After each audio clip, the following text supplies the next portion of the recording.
All right, this isn't really a YouTube video. This is really me just playing with a new camera. It's not really that new.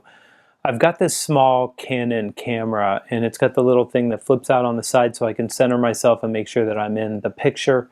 I've also got a couple really bright little lights that I can carry with me in this bag. And the reason I'm going to all this trouble right now is specifically because I want to take this camera on the road with me so that I can shoot YouTube videos every day. Since December 28th, 2009, I've written a blog post every day, minus 13 days when I was in Tibet in 2010. But then once I was out of Tibet, I've literally posted every single day, Christmas, Thanksgiving, Labor Day, every day. I've also decided that I'd like to do a podcast, and I'd like to share some of the things that I've written in an audio format because a lot of salespeople are in their cars and they can't read and they can't watch YouTube. So that's a couple pieces of content. And by doing a YouTube every day, that's another piece of content that I'm creating. And I don't know if I can sustain this or not, but I want to try it. So in order to do this, rather than carrying the big Canon 5D Mark IV or carrying the Canon 1DX Mark II, which is like carrying a bowling ball, I've got this small camera, I've got this nice stand. You can't see it, I'll take a picture of it for you though and show it to you. It's got a good mic that I can carry with me and a couple lights. It fits in this tiny bag, so I can just carry this in my laptop bag and everything is good. It's 1080, it'll actually do 4K, but honestly, the autofocus doesn't work great on Canons when it's in 4K, but it works beautiful in 1080. Today, I worked on Labor Day, which it's called Labor Day, and that's the day that you labor, at least in my view.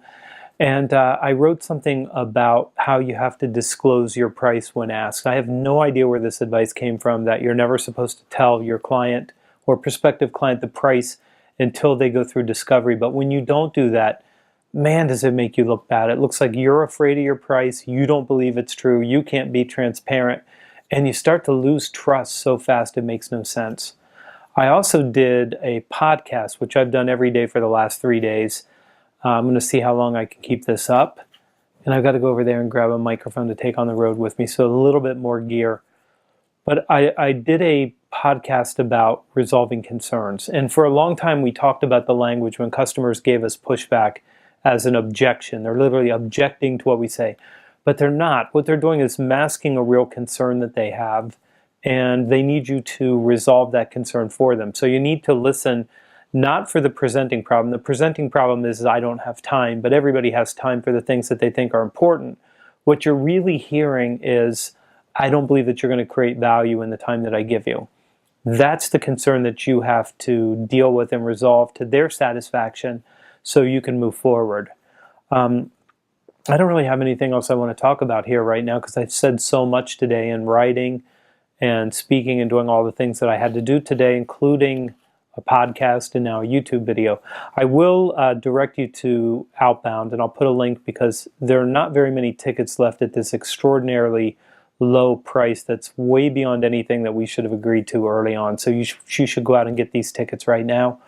I'll also put a link for the planner. If you haven't seen the planner, watch the video from yesterday. You'll get a quick look at that. And I want to tell you about Accelerator, but we'll do that more in a launch type video coming up. But if you're looking for the very best in B2B sales training, we will put a link here and you can reach out to our team and we'll take care of you. So that's what I've got. It is Monday night, but it feels like a Sunday. Happy Labor Day, and I'll see you back here tomorrow.